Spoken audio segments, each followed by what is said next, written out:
જય સ્વામિનારાયણ. ભારત માતાની જય. વંદે માતરમ. આપણે સૌ જાણીએ છીએ કે આજે ગુજરાતમાં સ્થાનિક સ્વરાજ્યની ચૂંટણીનો માહોલ છે. વડોદરાની અંદર પણ મ્યુનિસિપલ કોર્પોરેશનની ચૂંટણી છે. એ જે આટલે વહેલી સવારે જ BAPS શ્રી સ્વામિનારાયણ મંદિર અટલાદરા વડોદરાના 50થી વધારે સંતો મતદાન મથક પર ઉપસ્થિત થયા છે. આપણા હિન્દુ શાસ્ત્રોમાં કહ્યું છે શુભસ્ય શીઘ્રમ, કે કોઈ પણ કાર્ય વહેલા અને પહેલાં કરવું જોઈએ. તે ન્યાયે આજે સૌથી પહેલું મહાશુભ કાર્ય ઠાકોરજીના દર્શન કરીને અલ્પાહાર પૂર્વે જ 50થી વધારે સંતો મતદાનનું બીજું પવિત્ર કાર્ય કરવા માટે ઉપસ્થિત થયા છે. ભારત વર્ષના એક આદર્શ જાગૃત અને જવાબદાર નાગરિક તરીકે આપણને સૌને મતદાનની એક આપણી પાસે અધિકાર છે, આપણી પાસે હક છે.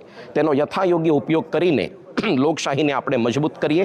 આપણો મત એ જ જગ્યાએ આપીએ જ્યાં ભારતીય સંસ્કૃતિ અને સનાતન ધર્મનું રક્ષણ પોષણ સંવર્ધન થતું હોય, જ્યાં પ્રગતિ અને વિકાસની વાતો થતી હોય, જ્યાં નૈતિકતા સદાચાર પ્રામાણિકતા હોય, જ્યાં સુશાસન અને સુરાજ્યની સ્થાપના થતી હોય, ત્યાં આગળ અવશ્ય આપણો કિંમતી મત આપણે આપીને આપણે ઉજ્જવળ ભવિષ્ય એની આશા કરીએ છીએ. આજના દિવસે આપણે રજા તરીકે ન સ્વીકારીએ, પણ સૌથી પહેલું વહેલું કાર્ય આપણે આ જ કરીએ. બપોરે તડકો થાય તેના પહેલાં પછી આપણા વ્યવહાર કાર્યનો પ્રારંભ કરીએ. કારણ કે આપણે 4-5 વર્ષ તો વ્યવહાર કાર્ય કરીએ જ છે, પણ આટલા વર્ષોમાં એક જ વખત મતદાનનો આવો પવિત્ર અવસર આપણને આવે છે, તો આપણે અવશ્ય તેને અદા કરીએ. આદર્શ નાગરિક તરીકે આપણી ફરજ અદા કરીએ એવી આપ સૌને વિનંતી છે. જય સ્વામિનારાયણ. વંદે માતરમ. ભારત માતાની જય.